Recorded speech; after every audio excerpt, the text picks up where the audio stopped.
Good evening friends, ETF business school में आपका स्वागत करता हूं। फ्रेंड्स, ये स्किल्स बेस्ड लर्निंग प्रोग्राम है। अभी आपने देखा होगा कि लास्ट 4 से 5 महीने मार्केट बहुत ही बेयरिश मोड पे है। कारण बहुत सारे हो सकते हैं।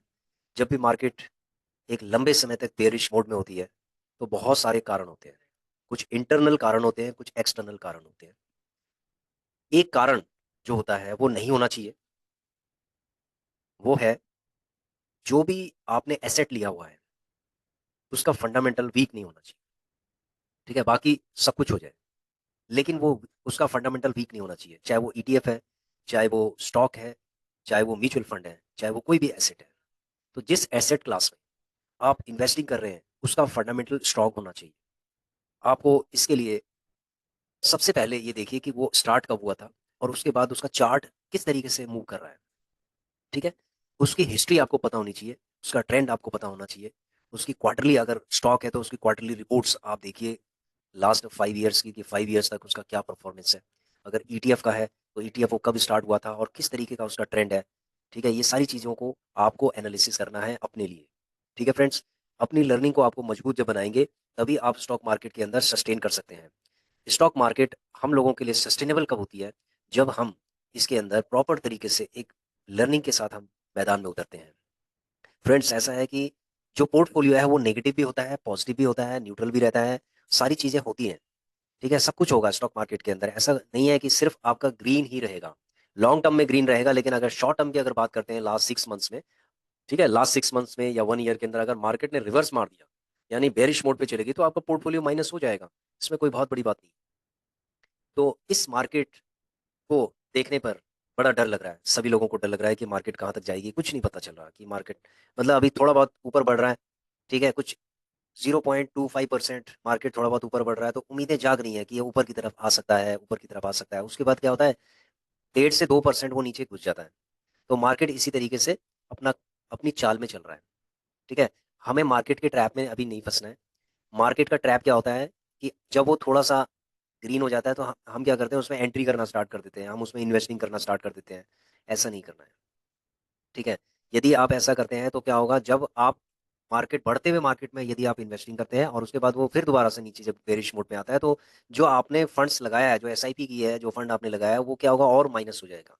तो इसीलिए शांति से अभी मार्केट को ऑब्जर्व करो और फ्रिक्वेंटली कभी भी बाय मत करो। होता क्या है कि आप लोगों के पास फंड होता है, हमारे पास फंड होता है, हम क्या करते हैं, क्या गलतियां करते हैं हम ये गलती करते हैं कि भाई हमारे अकाउंट में, अगर डीमेट अकाउंट के अंदर, वॉलेट के अंदर अगर 1 लाख रुपए है, तो हम क्या करते हैं कि जब मार्केट नीचे की तरफ जाना स्टार्ट हो जाता है या थोड़ा बहुत गिरता है, 1 आध % को नीचे गिरता है, तो हम पूरा फंड उसमें लगाने के लिए तत्पर हो जाते हैं कि पूरा लगा दो, इस ईटीएफ में भी लगा दो, इसमें भी लगा दो, इसमें भी लगा दो।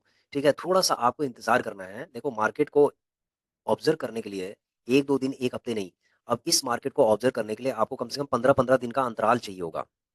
ठीक है, कि 15 दिन में ये मार्केट कहाँ जा रही है। यदि 15 दिन के अंदर ये मार्केट नीचे जाती है, मान लीजिए 5% और नीचे जाती है, तो 5% में आप और उसमें एसआईपी कर सकते हैं। 5% नीचे गिरने पे ही आप एसआईपी कर सकते हैं, फर्दर 5%।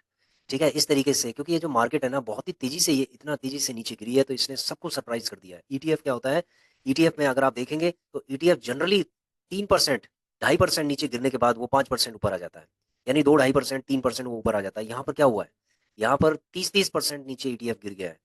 तो इससे क्या हो रहा है कि बहुत डर लग रहा है। तो कई लोगों के कमेंट आ रहे थे, पर्सनल लेवल पे भी है, कि वो लोग ये पूछना चाह रहे हैं कि सर, मार्केट से बहुत डर लग रहा है। अब मार्केट से क्या करें, इसमें रहें, इसमें से निकल जाएं, क्या करें आप? देखिए, ऐसा है, सबसे पहले जिन लोगों ने पोर्टफोलियो बिल्ड किया हुआ है, ठीक है, उनको डरने की जरूरत ही नहीं है।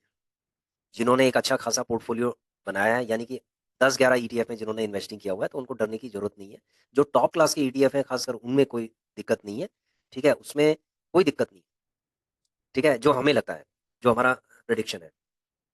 ठीक है, तो इसीलिए आपको पेशेंस के साथ खड़े रहना पड़ेगा। और आप ये समझ लीजिए कि आपने जो इन्वेस्टिंग किया हुआ है वो 10 साल के लिए किया हुआ है। ठीक है, क्योंकि स्टॉक मार्केट के अंदर हमने पहली, जब हमारी, ये समझ लो शुरू शुरू में जब हमने वीडियोस बनाई थी, तो हमने एक चीज़ बिल्कुल क्लियर बताई थी आप लोगों को, कि यदि आप स्टॉक मार्केट के अंदर आ रहे हैं, तो पहली बात तो किसी से भी आप इन्फ्लुएंस मत होइए कि इतना लगा दो, यहाँ लगा दो, ये कर दो, वो कर दो। देखो, अपनी लर्निंग को स्ट्रांग करो। आपको धीरे धीरे आपको खुद ही समझ में आ जाएगा, अपने आप समझ में आ जाएगा कि कितने पेशेंस लेवल हमें चाहिए होता है स्टॉक मार्केट में। इन्वेस्टिंग करने के लिए। और बिना लर्निंग के आपको डर लगेगा, ठीक है। जिनकी लर्निंग कमजोर है वो लोग डरेंगे। हो सकता है कुछ लोग भाग भी गए होंगे स्टॉक मार्केट से। उनका भागने का कारण हो सकता है उनकी इग्नोरेंस है, उनकी जो हाफ बेक्ड जो लर्निंग है उनकी, वो हो सकती है। इसीलिए अपनी लर्निंग को मजबूत करो। अगर स्टॉक मार्केट के अंदर सस्टेन आपको रहना है तो आपका डर अपने आप खत्म हो जाएगा, क्योंकि लर्निंग के थ्रू ही आप अपना डर को आप खत्म कर सकते हो। डर हर किसी को लगता है, देखो डर मुझे भी लगता है, डर सभी को लगता है। जितने भी बड़े बड़े धुरंधर होंगे जो बड़ा बड़ा इन्वेस्टमेंट करते हैं, डर उनको भी लगता है, सभी लोगों को डर लगता है। क्योंकि मार्केट क्या है, मार्केट एक अनसर्टेन चीज है। मार्केट के अंदर कोई भी वो नहीं है, ठीक है, सर्टेनिटी नहीं है। ये प्रिडिक्शन से मार्केट चलती है सारी, ठीक है। ये डेटा बेस्ड हम प्रिडिक्ट करते हैं, तब जाके हम इसमें इन्वेस्टिंग करते हैं। तो अभी मतलब ये समझ लीजिए कि हर किसी की प्रिडिक्शन फेल हो रही है। मार्केट क्या कर रही है, यहाँ कहाँ पर बेस बना रही है, कोई पता ही नहीं चल रहा है। तो मार्केट का अभी तक कोई भी कुछ भी नहीं पता है। फ्रेंड्स मैं एक चीज बताऊँ आपको, ठीक है। तो अगर मार्केट का कुछ नहीं पता है तो क्या हम इसमें से निकल जाएं? क्वेश्चन ये है। देखो ऐसा है कि मैं अगर अपने बारे में बताता हूँ कि मार्केट में ऐसे कई सिचुएशंस आती हैं जब मार्केट आपको भगाने की कोशिश करती है, आपको डराने की कोशिश करती है। उस समय आपको पेशेंस के साथ खड़ा रहना पड़ेगा। मैं पेशेंस के साथ खड़ा रहना चाहता हूँ। और जब मुझे लगेगा कि ये मार्केट और नीचे जा रही है तो मैं सोचूंगा थोड़ा एक गैप देके मैं इन्वेस्टिंग इसके अंदर करूंगा, ठीक है फ्रेंड्स। क्योंकि मुझे पता है कि कंपाउंडिंग कब होगी, जब मार्केट एकदम से बुलिश मोड पे आएगी ना, तो आपका जो 10% 15% है ना, एकदम से ये धीरे धीरे करके, मतलब 5 दिन भी अगर मार्केट ऊपर आ गई 2-2%, 1-1% के हिसाब से, तो ये समझ लो कि आप एकदम से कवर हो जाता है ये।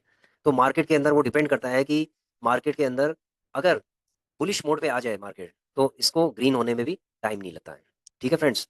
तो इसलिए डरना मना है। आप आराम से ऑब्जर्व कीजिए, पेशेंस के साथ खड़े रहिए। क्या करूं, मार्केट से निकल जाऊं या होल्ड करूं? देखो फ्रेंड्स, अब इस क्वेश्चन का एक सिंपल आंसर है, होल्ड करना। क्योंकि यदि आप मार्केट से निकल जाओगे तो आप लॉस बुक करके निकलोगे। लेकिन देखो एक चीज़ है, इस क्वेश्चन के अंदर एक और भी क्वेश्चन है कि आपका आपने जो चूज किए हुए हैं उसका फंडामेंटल कैसा है। अगर फंडामेंटल स्ट्रांग है फ्रेंड्स, तो होल्ड करना जरूरी है। नहीं तो आप इसके ऊपर रिसर्च कीजिए, किसी फाइनेंशियल एडवाइजर से पूछिए, ठीक है। तभी आप इसमें जो सेकंड वाले क्वेश्चन है उसका आप डिसीजन ले सकते हैं। रेगुलर इनकम का सोचा था, फंस गया मेरा पैसा। देखो जो लोग शॉर्ट टर्म के बारे में सोच रहे थे कि शॉर्ट टर्म में जो इनकम जनरेट कर रहे थे, जैसे हम हैं, मैं भी सोच शॉर्ट टर्म में इनकम जनरेट कर रहा था, भाई मुझे भी ये लग रहा है कि मेरा पैसा इसमें फंस गया है, ठीक है। बिल्कुल लग रहा है कि इसमें मेरा पैसा फंस चुका है, ठीक है। क्यों? क्योंकि मैं रेगुलर इनकम इसमें से जनरेट कर रहा था हर महीने 10,000 12,000 इस तरीके का। तो अब क्या है, अब इनकम तो है नहीं। तो इसका मतलब है कि अब मुझे पेशेंस के साथ खड़ा रहना पड़ेगा और एक प्रॉपर स्ट्रैटेजी के साथ काम करना पड़ेगा। लेकिन मेरा माइंडसेट शुरू से यही था कि अगर मार्केट अगर नीचे की तरफ अगर चली जाए तो मैं किस किस लेवल पे बाई करूंगा, ठीक है। कितने कितने परसेंटेज जब डाउन जाएगा तो मैं उसमें बाई करूंगा। तो वो चीज़ मैंने पहले से सोचा था।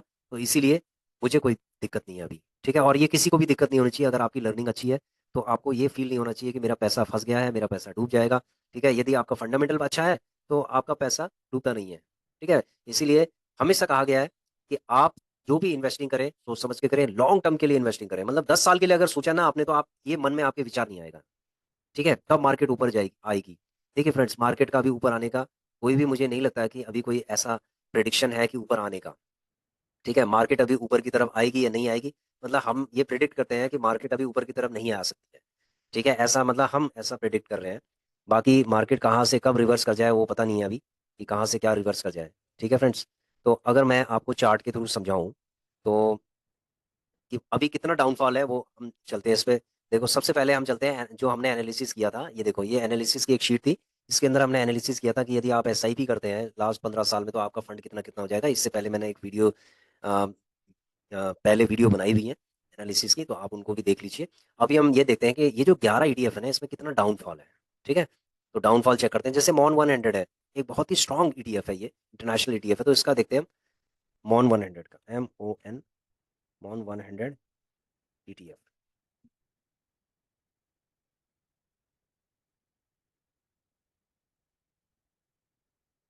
फ्रेंड्स ये मॉन 100 ईटीएफ है।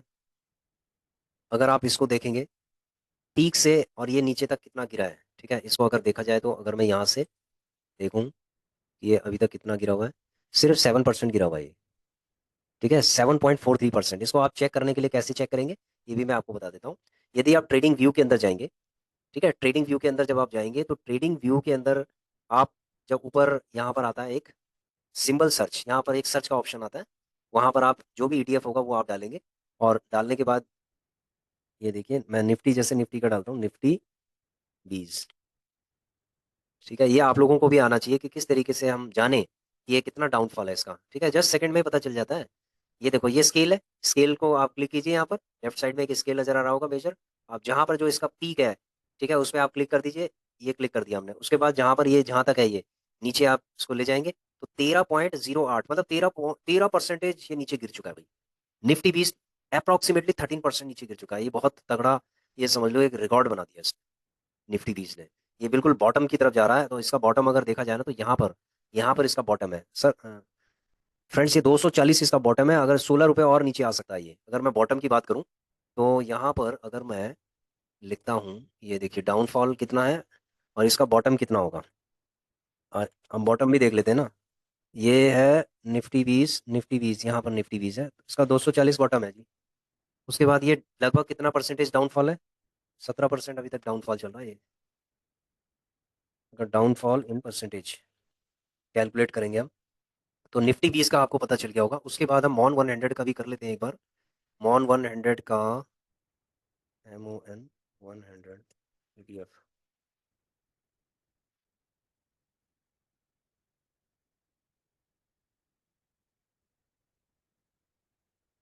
मॉन 100 का, इसका फ्रेंड्स अगर डाउनफॉल देखा जाए ना तो ये अभी फिलहाल जो इसका डाउनफॉल है वो 190 के आसपास हो सकता है। ठीक है, 7% के आसपास ये गिरा हुआ है,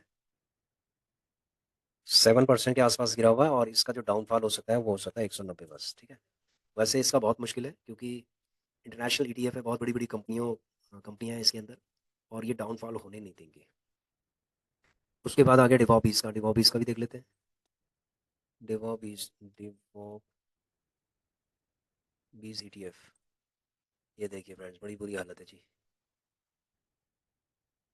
इसको स्केल से यहाँ पर रखते हैं हम, ऊपर जो इसका फ्लक्चुएशन होता है यहाँ पर रखते हैं हम, यहाँ सही रहेगा।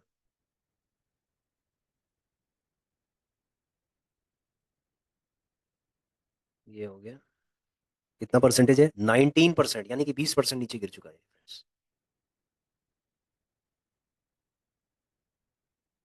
20% ये नीचे गिर चुका है फ्रेंड्स, 20%। तो अब अगर मैं इसको, इसका जो डाउनफॉल है, यहाँ से ये, यहाँ से कंसोलिडेशन हुआ था तो ये अपने बॉटम में है वैसे देखा जाए। अगर ये नेक्स्ट बॉटम अगर ये बनाएगा तो नेक्स्ट बॉटम ये बना सकता है 70 के आसपास, 70। ठीक है, यानी 4 रुपये और नीचे जाके ये 70 रुपीज़ का ये बॉटम बना सकता है। तो यहाँ पर हम लिखते हैं डिवॉ 20 का, 70 रुपये का बॉटम बन सकता है इसका, 70 रुपये का बॉटम बन सकता है, और 20% ये नीचे गिर चुका है। उसके बाद चलते हैं हम CPSE में। CPSE के अंदर, CPSE देखिए, CPSE में बड़ा बुरा हाल है जी। CPSE भी अपने बिल्कुल एक फर्स्ट बॉटम की तरफ है। सेकंड बॉटम अगर देखा जाए तो ये, सॉरी, ये इंडेक्स लग गया है CPSE ETF, ETF में चलेंगे हम। हम्म, यहाँ पर ये जो फर्स्ट बॉटम है, यहाँ से ये देखो थोड़ा बहुत कंसोलिडेशन हुआ था, इसने ये वाला बॉटम तोड़ दिया है। ठीक है, ये वाला जो बॉटम है टूट चुका है। उसके बाद ये वाला जो बॉटम है इस बॉटम पे है, इसको अगर तोड़ेगा तो ये यहाँ तक आएगा, तो इसका मतलब है 68 तक ये आ सकता है। ठीक है, 68 तक आ सकता है, तो इसको हम स्केल से नापते हैं कि ये कितना है। माई गॉड, ये 30% डाउन चल रहा है CPSE यार, 30%, 30% नीचे है। ठीक है, 68, इसका बॉटम 68 हो सकता है, 68, यस। ठीक है, उसके बाद आ गया ICICI B22।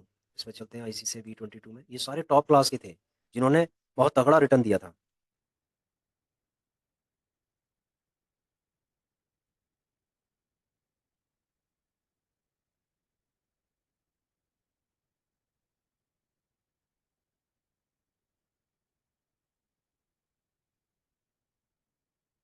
ICICI B22 ETF, ETF है ये, इसको भी हम देख लेते हैं। फॉल कितना हुआ है, माय गॉड, 22%, 23% का फॉल है। और बॉटम कहाँ बन रहा है इसका? फ्रेंड्स बॉटम इसके आसपास यहाँ पर बन रहा है, क्योंकि थोड़ा बहुत कंसोलिडेशन के बाद ऊपर चली गई थी मार्केट। तो ये लगा लो कि 92, 90 के आसपास, अप्रॉक्सीमेटली 90 इसका बॉटम है। और 27% का, सॉरी 22% का ये फॉल है इसमें। पीएसयू बैंक बीस का देख लेते हैं। पीएसयू बैंक बीस में, BNK, पीएसयू बैंक बीस के अंदर भी बड़ा बुरा हाल है जी। सबसे पहले मैं स्केल लेके ये देखता हूँ कि कितना फॉल है इसके अंदर। 28% का फॉल है फ्रेंड्स। ठीक है, 28% का फॉल चल रहा है। ये देखिए, ये 28 पॉइंट का फॉल है। इसको नोट कर लेते हैं। 28% का मतलब अप्रॉक्सीमेटली 30% का फॉल चल रहा है पीएसयू बैंक बीस में। उसके बाद इसका बॉटम कहाँ तक बन सकता है? बॉटम इसका जो बन सकता है 63, मतलब 60 के आसपास बनेगा इसका, 60 आप मान लीजिए। इसका बॉटम 60 तक बन सकता है। ठीक है। उसके बाद आगे इंफ्रा वीज का भी देख लेते हैं हम। इंफ्रा वीज, इंफ्रा वीज, इंफ्रा वीज में 20% का फ्रेंड्स ये इसमें डाउनफॉल है। और इसका जो बॉटम है वो बॉटम, ये सारे बॉटम इसने तोड़ दिए हैं। ये वाला जो बॉटम है, ये वाला, यहाँ पर तो थोड़ी कंसोलिडेशन हुई थी। इसका मतलब है कि 700 रुपये के आसपास ही आ सकता है जी। अगर ये नीचे गिरेगा तो 700 के आसपास ही आएगा, 710। ठीक है, तो ये 710 आप लगा लीजिए। और ये 20% का इसका डाउनफॉल है। ठीक है, ये देखिए 20% का डाउनफॉल है। इंफ्रा 20 के बाद आता है, यहाँ चेक करते हैं, जूनियर बीज है, ऑटो बीज है, गोल्ड बीज है। जूनियर बीज में चल लेते हैं। जूनियर बीज में बड़ा बुरा हाल है जी। फ्रेंड्स ये 24% का डाउनफॉल है इसके अंदर। और इसका जो बॉटम है वो समझ लीजिए कि कहाँ पर बन रहा है बॉटम, ये वाला, ये बॉटम है इसका, यानी 600 का बॉटम है जी इसका। 600 का बॉटम है और 24% का डाउनफॉल है ये। उसके बाद अगर हम ऑटो बीस में चलते हैं, देखो फ्रेंड्स अवेयरनेस होनी चाहिए कि क्या क्या हो रहा है। ठीक है, यदि अवेयरनेस होगी तो आपको पता चल जाएगा कि आपको इन्वेस्टिंग करना है, नहीं करना है, इनका फंडामेंटल क्या है, कहाँ तक ये नीचे गिर गया। 21% का डाउनफॉल है इसके अंदर। इसका जो बॉटम है वो लगभग यहाँ पर है, तो इसका मतलब है 210 के आसपास, यानी 200 के आसपास आप लगा लीजिए। 200 के आसपास ये आ सकता है डाउनफॉल। और इसका जो डाउनफॉल है 22% के आसपास है। उसके बाद हम चलते हैं गोल्ड बीस में। गोल्ड बीस, देखिए फ्रेंड, गोल्ड बीस आपने देख लिया। अब गोल्ड बीस में कोई डाउनफॉल ही नहीं है। ठीक है, इसलिए इसका हम रहने देते हैं। उसके बाद सिल्वर बीस का देख लेते हैं। सिल्वर बीस में भी कोई डाउनफॉल नहीं है, ये तो बिल्कुल ऊपर की तरफ चल रहे हैं। तो ठीक है, इसको हम, ये देखिए, ठीक है, ये आप देख रहे होंगे डाउनफॉल 20% से अप्रोक्सीमेटली ऊपर ही है सारे, एक आध को छोड़ के, ये मॉन 100 को छोड़ के सारे 20% से ऊपर ही है। ये तो 30% तक हिट कर गया सीपीएससी, इतना बुरी हालत हो गई है। उसके बाद पीएसयू बैंक बीस भी 30% तक नीचे आ गया फ्रेंड्स। 30% नीचे का मतलब जानते हो, इसका मतलब है कि बहुत बुरा हाल हो गया है। और अगर ये ईटीएफ जब 30% तक नीचे आ गया ना, तो ये समझ लो इसके अंदर जो स्टॉक्स होंगे ना वो कहाँ जाएंगे। 60-60%, 60-60, 70-70%, 50-50% का डाउनफॉल चल रहा होगा स्टॉक्स के अंदर। अगर किसी के पास स्टॉक होंगे तो उसको पता होगा कि कितना बुरा हाल हो गया मार्केट के अंदर। लेकिन फ्रेंड्स यहाँ पर एक देखने वाली बात यह है कि जो ये जो ईटीएफ थे ना, इनके इतिहास बहुत अच्छा है, स्ट्रॉन्ग ईटीएफ है। इनके अंदर कंपनियां बहुत अच्छी फंडामेंटल वाली कंपनियां हैं। इसीलिए हम इससे डरते नहीं हैं। हमें पता चल गया है कि बॉटम यहाँ तक बन सकता है इनका। इसीलिए 5-5%, मतलब मैं ज़्यादा नहीं, 1-1%, 2-2% की बात नहीं कर रहा। मैं 5-5%, या तो मैं डाउनफॉल 5-5% जब डाउनफॉल होगा, मैं तब इसके अंदर इन्वेस्टिंग करूंगा। यदि, और नहीं तो मेरा दूसरा तरीका है इन्वेस्टिंग करने का। वो तरीका क्या है वो मैं बताता हूँ आपको। देखो, जैसे सपोज मान लीजिए कि आपका सीपीएसई चल रहा है आपका, मान लीजिए कि 12% माइनस चल रहा है, सपोज मान लेते हैं 12% चल रहा है, और आज मार्केट गिर गई है, 1% और गिर गई है, और 12% है, तो मैं क्या करूंगा, 12 क्वांटिटी लूंगा। ठीक है, 12% गिरा है ना, जितना परसेंट नीचे गिरेगा सिर्फ उतनी ही क्वांटिटी उठानी है। आपने 100 200 500 क्वांटिटी नहीं उठानी है ऐसे एकदम से। गिरती हुई मार्केट में आपने आराम आराम से उठाना है, जैसे एसआईपी कर रहे हैं ना, सेम उसी तरीके से उठाना है आपने। कोई जल्दीबाजी नहीं करनी है। आप ये समझ लो कि बॉटम तक कभी ये गया नहीं है, तो इसीलिए आराम आराम से आप इन्वेस्टिंग इसके अंदर करनी है। ठीक है। हम लोग क्या गलती करते हैं, हमारे वॉलेट के अंदर फंड होता है, और हम क्या करते हैं, 100 क्वांटिटी, हम सोचते हैं कि आज 100 करके एवरेजिंग कर लेंगे। एवरेजिंग जो करते हैं ना, हम बहुत गलत तरीके से कर लेते हैं कभी कभी। या तो हम प्रॉपर जो हमारी स्ट्रैटेजी है उसके साथ हम करें। जैसे सपोज मान लीजिए पीएसयू बैंक भी चाहिए, देखो जैसे सपोज हमारी स्ट्रैटेजी है, अभी ये कितने पे चल रहा है, पीएसयू बैंक भी अगर एलटीवी देखा जाए तो 65 पे चल रहा है। तो हमने क्या करना है, 68 वाला हमने ले लिया। ठीक है, 68 वाला ले लिया, अब वो 65 वाला भी सपोज हमने ले लिया। 65 के बाद है 63 वाला, अब 63 वाले के लिए हमें इंतजार करना पड़ेगा, 63 के बाद 60 वाला भी है। तो हमने इतनी क्वांटिटी, यानी कि 250 क्वांटिटी, इतनी क्वांटिटी हमने इतने प्राइस पे ही लेना है, जीटीटी ऑर्डर लगाना है, इससे पहले हमने कुछ नहीं लेना। एक ये तरीका है, समझ रहे हो फ्रेंड्स, ये तरीका है। ये है पूरा एक प्रॉपर स्ट्रैटेजी के साथ है। ठीक है, इसका लिंक मैं शेयर कर दूंगा आपको, 38 ईटीएफ जो रेगुलर इनकम के लिए ईटीएफ है, इसका मैं दोबारा से आपको कर दूंगा। वैसे पहली पिछली जो वीडियोस है उसमें मैंने भेजा हुआ है। यहाँ पर समझ लीजिए कि एवरेजिंग अपने आप होगी, कोई आपको इसमें एवरेजिंग करने की जरूरत नहीं है। ठीक है, एक तो ये तरीका है, और ये हमारा प्राइमरी तरीका होता है, क्योंकि हमें पता होता है कि भाई मार्केट नीचे की तरफ बेरिश मोड पे जा रही है, तो हमने इतने जीटीटी ऑर्डर लगाने हैं, अपना आप एवरेजिंग होगा, आपको कोई टेंशन लेने की जरूरत नहीं है। अपना मोबाइल ये समझ लो बंद रखना है, जीटीटी ऑर्डर लगा हुआ है, वॉलेट में आपके फंड है, आप शांति से बैठे रहिए। जब भी ये इस प्राइस पे आएगा, अपने आप ही बाय हो जाएगा और अपने आप एवरेजिंग हो जाएगी। एक तो ये हो गया। ठीक है, इसमें आपको ज्यादा एक्टिव रहने की भी जरूरत नहीं है। जितने भी ट्रेडर्स होते हैं ना, या इन्वेस्टर्स होते हैं, जो मार्केट के अंदर जितना एक्टिव रहता है ना, वो पैसा नहीं कमा पाता। फ्रेंड्स, अगर आपका इन्वेस्टमेंट पैसिव मोड पे चल रहा है ना, यानी कि एक्टिव नहीं है, आप पैसिव हो, आपने इन्वेस्टिंग कर दिया और आप उसको भूल गए। ठीक है, बार बार नहीं देखोगे उसको, तो उसके बढ़ने के बहुत चांस होते हैं। क्योंकि साइकोलॉजी मार्केट की क्या होती है, वो आपको बार बार बुलाती है, बार बार कहती है देखो देखो, हमारा अपने पोर्टफोलियो को देखते रहो कहाँ जाएगा ये। और आप क्या करते हैं, अपने पोर्टफोलियो को देखते हैं, मार्केट नीचे की तरफ जाती है, आपका पोर्टफोलियो फिर माइनस होता है, और ज्यादा माइनस होता है, आप डरना स्टार्ट कर देते हैं, और डरने के बाद आप भागना स्टार्ट कर देते हैं। मार्केट इसी तरीके से लाखों करोड़ों जो रिटेल इन्वेस्टर्स हैं उनको भगाना स्टार्ट कर देती है, और आप हार जाते हैं और वो जीत जाते हैं। जो एफ आईज डी आईज और जो बड़े बड़े इन्वेस्टर्स हैं वो आपसे जीत जाते हैं, क्योंकि बड़ा फंड वो लेके आते हैं, और मार्केट को कहाँ उठाना है कहाँ पटकना है वो सब चीज़ें करते हैं। तो रिटेल इन्वेस्टर्स के अंदर पेशेंस उनसे ज़्यादा होना चाहिए, तभी जाके आप पैसा मार्केट से कमा सकते हो। ठीक है फ्रेंड्स, आज हमारा पोर्टफोलियो नेगेटिव है, कल हमारा पोर्टफोलियो पॉजिटिव होगा। क्यों होगा, क्योंकि हमारी जो स्ट्रैटेजी है ना, बेस्ट स्ट्रैटेजी है। हमें पता है कि भाई देखो ऐसा है, इसके बिना, शेयर बाजार के बिना ना तो हमारी गवर्नमेंट चलने वाली है। ठीक है, कोई भी गवर्नमेंट बिना शेयर बाजार के नहीं चल रही है, पहली बात है। दूसरी चीज़ है, जो इंडस्ट्रीज है, ठीक है, ये भी बिना शेयर बाजार के नहीं चल रही है। बिना फाइनेंशियल्स, जो जितने इतने करोड़ों रुपए के ट्रांजेक्शन्स होते हैं, ये शेयर बाजार के अंदर होते हैं, इससे इंडस्ट्रियाँ चलती है, गवर्नमेंट चलती है। ठीक है, इसके बिना इकोनॉमी हमारी कभी भी डेवलप नहीं हो सकती। इसीलिए ये जो शेयर बाजार है ना, ये कभी भी गवर्नमेंट इसको बंद होने नहीं देगी। हो सकता है स्पेकुलेशन पे कंट्रोल किया जाए, लेकिन इसके अंदर जो इन्वेस्टिंग है मॉडल को, ये कभी भी गवर्नमेंट इसको बंद नहीं होने देगी। ये सालों साल चलता रहेगा, लाइफ टाइम चलता रहेगा, इसका काम चलने का है। ठीक है, इसमें लोग जीतते रहेंगे, हारते रहेंगे, सब कुछ होता रहेगा, लेकिन ये चलता रहेगा। जो लोग पेशेंस के साथ इन्वेस्टिंग करेंगे वो लोग जीत जाएंगे, और जो लोग डर कर भाग जाएंगे वो सब हार जाएंगे।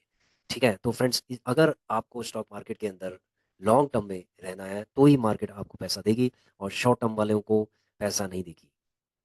ठीक है, ये बिल्कुल क्लियर कट बेसिक नॉलेज है।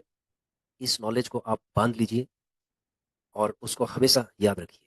ठीक है फ्रेंड्स, देखिए फ्रेंड्स, हमने पोर्टफोलियो मैनेजमेंट का जब कोर्स किया था, प्रोग्राम किया था, तो सबसे पहली चीज़, पहली नॉलेज हमें यही दी गई है कि अगर हम एक पोर्टफोलियो को तैयार करेंगे, तो सबसे पहले हम उनका फंडामेंटल देखेंगे, और लॉन्ग टर्म के लिए हम उस पोर्टफोलियो को तैयार करते हैं। और वो जो पोर्टफोलियो हमारा लॉन्ग टर्म के लिए होता है, शॉर्ट टर्म के लिए कोई भी पोर्टफोलियो शॉर्ट टर्म के लिए नहीं होता। शॉर्ट टर्म के लिए ट्रेडिंग हो सकती है कि भाई स्विंग ट्रेडिंग हो रही है, कि रेट बढ़ रहा है, मार्केट ऊपर की तरफ उछल रही है, रेट बढ़ रहा है, आपने प्रॉफिट लेके आप निकल गए, उसके बाद फिर आपने दोबारा से लगाया, फिर किया, ऐसे करके आप जो है धीरे धीरे करके बूंद बूंद से अपना जो है अपना प्रॉफिट जमा रहे हो, तो वो एक अलग चीज़ है। ठीक है, लेकिन जब मार्केट नीचे की तरफ जब जाती है ना, तो ये समझ लो सब कुछ बहा के ले जाती है। ये एक नदी की तरह है, जब नीचे की तरफ जाएगी तो सब कुछ बहा के ले जाएगी। तो आप ये समझ लो कि बहुत डर लगेगा फिर। ठीक है, और रिटेल इन्वेस्टर सबसे ज़्यादा डरते हैं। तो ये साइकोलॉजी का भी एक गेम है, साइकोलॉजी को हमें समझना पड़ेगा। यदि आप साइकोलॉजी को समझ लेंगे तो आप इसके अंदर सस्टेन कर सकते हैं। ठीक है फ्रेंड्स, तो फंडामेंटली हमने कुछ ईटीएफ थे ऐसे जिनको हमने हाईलाइट भी किया था इसके अंदर। देखो जैसे पीएसयू बैंक बीज है, बॉन 100 है। देखो हम ये फंडामेंटल स्ट्रॉन्ग क्यों कर रहे हैं, क्योंकि हमने इनका जो ट्रेंड चेक किया, हमने इनका वॉल्यूम चेक किया, हमने इनका शुरू कब से स्टार्ट हुए, ये किस तरीके से इन्होंने ट्रेंड बनाया, लॉन्ग टर्म की हम बात कर रहे हैं। तो लॉन्ग टर्म में पीएसयू बैंक बीज, मॉन 100, आईटी बीज, गोल्ड बीज, सिल्वर बीज, दिवो बीज, सीपीएससी बैंक बीज, निफ्टी बीज, उसके बाद है जूनियर बीज, इंफ्रा बीज, आईसीसीआई B22 हो गया। ठीक है, जूनियर बीज, ये जो है अच्छे ईटीएफ माने जाते हैं। ठीक है फ्रेंड्स, लॉन्ग टर्म के लिए अच्छे माने जाते हैं। तो इसीलिए हमने इनको हाईलाइट किया और इनके अंदर भी मैंने इन्वेस्टिंग किया है, थोड़ा थोड़ा करके इन्वेस्टिंग किया। अभी क्या है कि एक ऐसा मौका है कि इसके अंदर हमें और भी इन्वेस्टिंग करने का एक मौका है, क्योंकि मार्केट जब ऊपर की तरफ चलती है ना, रेलगाड़ी की तरह, तो मौका ही नहीं मिलता। सोचते हैं कि भाई यहाँ ले लें, यहाँ ले लें, यहाँ कर लें। अब क्या है कि जब वो डाउनफॉल पे चलती है ना, तो वहाँ पर लोग डरना स्टार्ट कर देते हैं, जबकि अपॉर्चुनिटी होती है लेकिन वहाँ पर लोग डरते हैं। जब ऊपर की तरफ रेलगाड़ी चलती है तो लोग वहाँ पर इन्वेस्टिंग करना स्टार्ट कर देते हैं। यहाँ पर बहुत कम लोग इन्वेस्टिंग करना स्टार्ट करते हैं। और यूट्यूब के अंदर बहुत सारे ऐसे वीडियोज़ हैं जो आपको डराएंगे, बहुत सारे ऐसे हैं जो बड़े डरावने वीडियोज़ हैं कि भाई ये हो जाएगा, वो हो जाएगा, ऐसा हो जाएगा, वो हो जाएगा। यदि आप लर्न करते हैं, यदि आप लर्न करते हैं तो आपको कोई भी हरा नहीं सकता। ठीक है फ्रेंड्स, तो आपकी जो बेसिक लर्निंग है उसके अकॉर्डिंग आप अपना बेसिक लर्निंग के अकॉर्डिंग आप अपना डिसीजन ले सकते हैं। ठीक है, कोई भी किसी को नहीं बताता कि आप ये वाला ले लो, ये वाला ले लो, ये ले लो। तो आपको क्या करना है, अपनी नॉलेज को इंप्रूव करना है और उसके अकॉर्डिंग ही आपको अपनी इन्वेस्टिंग जर्नी को आपको कंटिन्यू करना है, या जैसे भी आप जो डिसीजन लेना चाहते हैं वो आपके ऊपर निर्भर करता है। ठीक है फ्रेंड्स, देखो डिस्क्लेमर यही है कि स्टॉक मार्केट के अंदर कोई नहीं बताता कि आपको यहाँ इन्वेस्टिंग करना है, यहाँ इन्वेस्टिंग करना है, यहाँ क्या करना है। ये आपके ऊपर, आप स्वेच्छा से आप निर्णय ले सकते हैं कि आपको क्या करना है। हमारा काम है आपको बताने का, ट्रेनिंग, ये ट्रेनिंग ट्रेनिंग है। इसके अंदर ये बताया जाता है भाई ये फंडामेंटल इनका स्ट्रांग है, इनका कमज़ोर है, जो भी चीज़ें हैं आपके सामने हैं, सारी चीज़ें आपके सामने हैं, खुली किताब की तरह है। ठीक है, ये आपको डिसाइड करना है। ठीक है फ्रेंड्स, तो मैंने एक जो बेसिक लर्निंग है वो बताइए आपको कि जब ट्रेडिंग व्यू के अंदर जाएँगे, तो आप जो भी ईटीएफ आपने लिए हुए हैं, यहाँ पर जब इसको ओपन करेंगे, उसके बाद ओपन करने के बाद जब आप सुपर उसमें जाएँगे, चार्ट के अंदर जाएँगे, जब ये खुलता है तो सुपर चार्ट खुलता है, ये चार्ट खुल जाता है। उसके बाद यहाँ पर आप सेलेक्ट करेंगे सर्च सिंबल में, यहाँ पर सर्च करेंगे, जो भी आपको सर्च करना है आप यहाँ सर्च करके उसके बाद उसका चार्ट खुल जाता है। चार्ट खुलने के बाद यहाँ पर मेजर का एक स्केल आपको दिखाई दे रहा होगा, यहाँ पर क्लिक करेंगे और उसका टॉप में क्लिक करने के बाद उसको नीचे की तरफ ड्रैग करेंगे, जैसे मैंने ये किया। यहाँ पर सपोज मैंने ये किया, अगर ये मान लीजिए यहाँ पर नीचे है तो कितना परसेंट, 14% ये नीचे गिर गया। इसका मतलब यहाँ से लेकर अगर यहाँ तक जाएगा तो 14% नीचे गिर चुका है इसका मतलब ये। ठीक है फ्रेंड्स, तो ये चीज़ जो है समझने की बहुत ज़्यादा ज़रूरत है। ठीक है, जैसे निफ्टी 20 है तो हमने ये मेजर किया, यहाँ टॉप में था, उसके बाद यहाँ जब ये नीचे गिरा तो टोटल 12 यानी 13% का फॉल है इसके अंदर। देख रहे होंगे 13% का फॉल है। तो ये निफ्टी 20 के अंदर अभी 13% के आसपास का फॉल चल रहा है। तो ऐसे करके आप इसके अंदर मेजर कर सकते हैं। ठीक है फ्रेंड्स, बाकी ये जो 38 ETF की अ, जो ये गूगल शीट है ये मैं शेयर कर दूंगा, आप इसको आराम से देखिए अपने अकॉर्डिंग, आप इस डेटा को समझिए कि भाई क्या चल रहा है इसके अंदर, और उसके बाद आप इसके अंदर कर सकते हैं काम। ठीक है, तो मैंने आपको बता दिया कि मैं किस तरीके से कर सकता हूँ। एक एक चीज़ तो ये है कि जीटीटी ऑर्डर लगा रखे हैं इतने इतने रेट पे, पहला ये है, इससे एवरेजिंग होगी। ठीक है, नंबर वन। अगर आपका पोर्टफोलियो माइनस हो गया ना, तो आपके पास सिर्फ एक ही ऑप्शन है, एवरेजिंग करना। उसके अलावा कोई दूसरा ऑप्शन है ही नहीं आपके पास, या तो होल्ड करना उसको, एवरेजिंग करना, इसके अलावा कोई नहीं है। लेकिन एवरेजिंग भी आप स्ट्रैटेजी के साथ करेंगे और एक अच्छे फंडामेंटल ईटीएफ के ऊपर ही एवरेजिंग करेंगे। सपोज आप कहोगे कि सर इसके ऊपर क्या एवरेजिंग आप कर पाएंगे, करेंगे, अल्फा के ऊपर आप एवरेजिंग करेंगे, A B S L PSE के ऊपर आप एवरेजिंग करेंगे, ऑटो आई ETF के ऊपर आप एवरेजिंग करेंगे। ठीक है, इनके ऊपर मैं एवरेजिंग नहीं करूंगा। समझ रहे हो फ्रेंड्स, ये जो छोटे छोटे पैनी वाले जो ETF है ना, इनके ऊपर मैं एवरेजिंग नहीं करूंगा। इनके ऊपर एवरेजिंग तब होगी जब ये 30% नीचे गिर जाएंगे, यानी 30-30% जब ये नीचे गिरेंगे तब जाके इनमें एवरेजिंग होगी। अगर थोड़ा बहुत एवरेज होंगे, जैसे 1000 रुपये हमने इसके अंदर ले लिया है, 1000 रुपीज़ या 500 रुपीज़ से इसकी एवरेजिंग होगी इसके अंदर कोई भी बड़ा फंड नहीं लगाया जाएगा। ठीक है, बस ये चीज़ है, ये समझाना चाहता हूँ आपसे, आपको मैं। और बाकी आप लोग तो लर्न कर ही रहे हैं, आप लोगों को भी पता है कि मार्केट की क्या सिचुएशन है और आपको क्या फील हो रहा है, मार्केट कहाँ से उठेगी, कैसे उठेगी, क्या होगा। जो आप महसूस कर रहे हैं, फील कर रहे हैं, ये ज़रूर आप कमेंट में ज़रूर लिखिए, अपना एक्सपीरियंस को शेयर कीजिए। ठीक है friends, thanks for watching our video, please share, subscribe and like our channel. Thank you.